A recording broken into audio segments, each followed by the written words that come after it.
Assalamualaikum warahmatullahi wabarakatuh.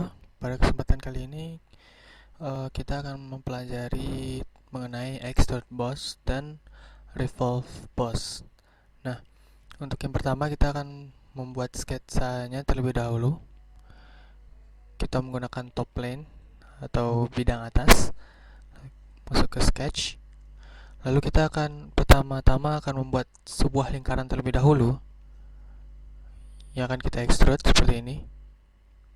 Nah, lalu kemudian kita atur dimensinya cukup 20 mm saja. Sudah, kita klik OK. Kemudian kita pindah dari sketch ke features. Nah, di features ini ada yang namanya extrude boss. Extrude boss ini tujuannya untuk membuat bagian pejal atau bagian yang solid dari benda 3 dimensi. Kita klik. Nah, nanti akan tampil seperti ini kira-kira. Akan berbentuk seperti kampung. Nah, jika kita klik OK, nah, maka akan terbentuk benda seperti ini.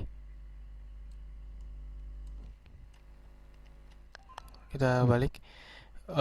Kemudian dengan itu kita bisa ada beberapa pengaturan dari extrude boss ini.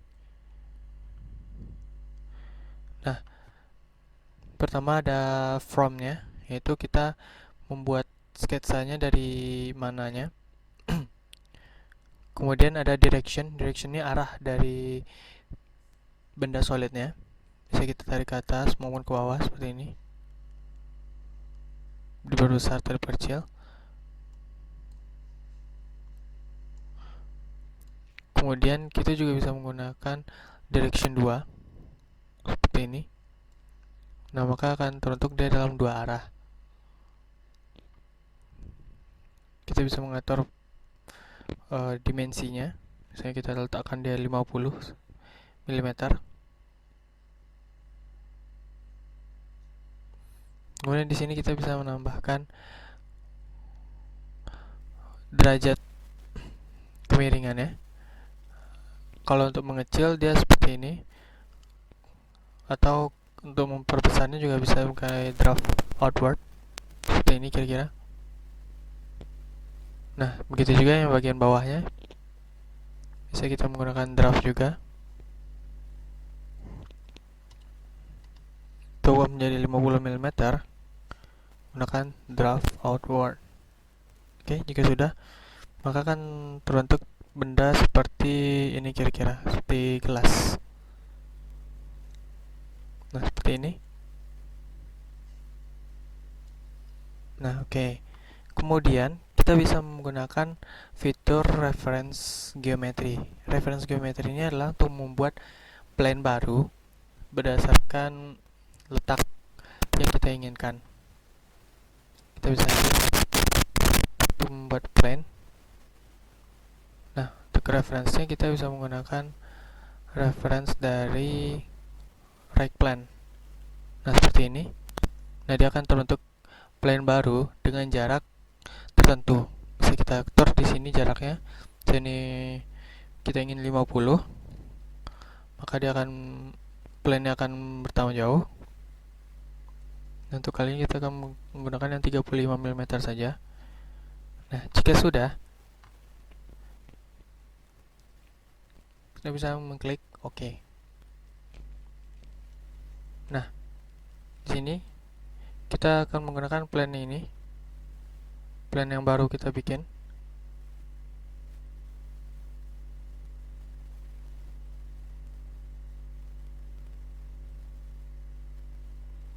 Nah, kita normal tuh kan, sehingga dia berada tepat di depan kita.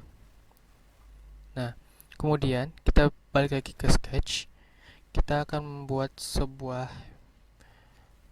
segi 4 dengan center rectangle. Kita tarik garisnya kira-kira di sebelah sini. Lalu kita bikin sebuah segi 4 di sini. Sudah, kita bisa klik OK. Nah, nanti akan terbentuk seperti ini. Ada segi 4 di plan yang baru. Kemudian kita pindah lagi ke features yang tadi. Lalu kita menggunakan extrude boss. Nah, di extrude boss nih kita akan mengubah directionnya dengan cara mengklik sebuah reverse directionnya sehingga ke arah dalam. Nah, seperti itu.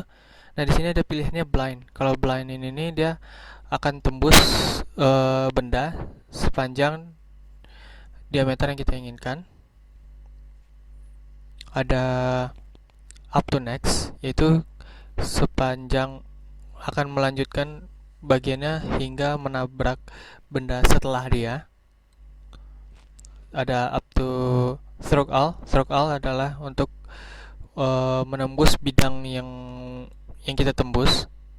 Nih, seperti ini. Dia akan tembus gelas yang kita bikin tadi.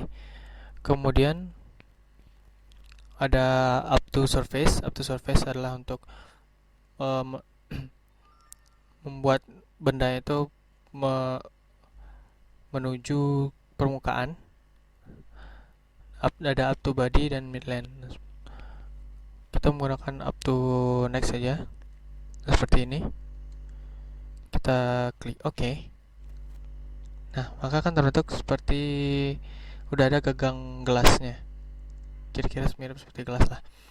Kemudian kita bisa menggunakan fitur shell. Shell ini digunakan untuk membuat lubang. Caranya simpel aja.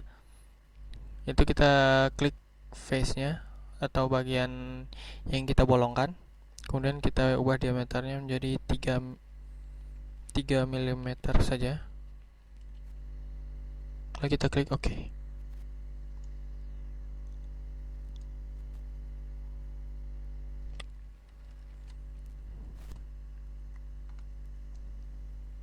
Kita klik shell.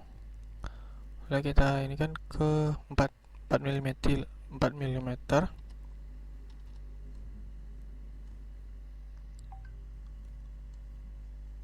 Masih bolong ya?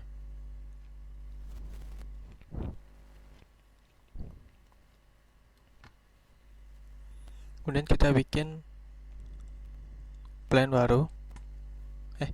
Kemudian kita bikin reference geometry.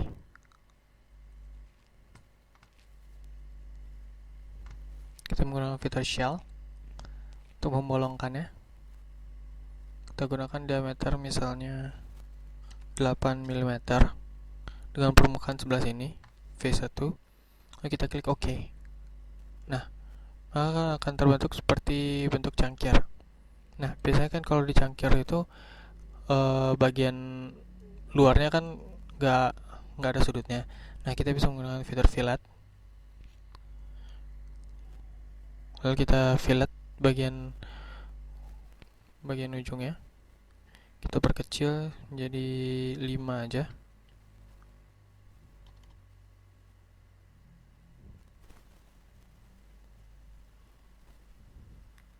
Terlalu besar.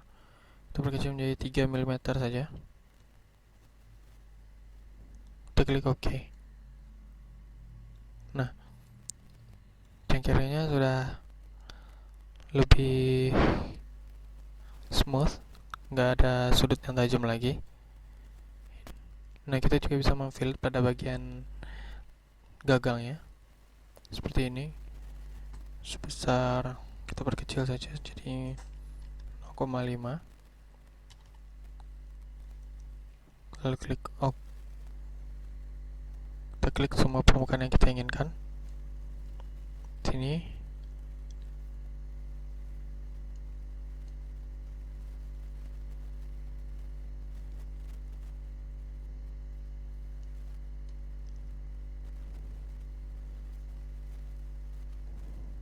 Nah,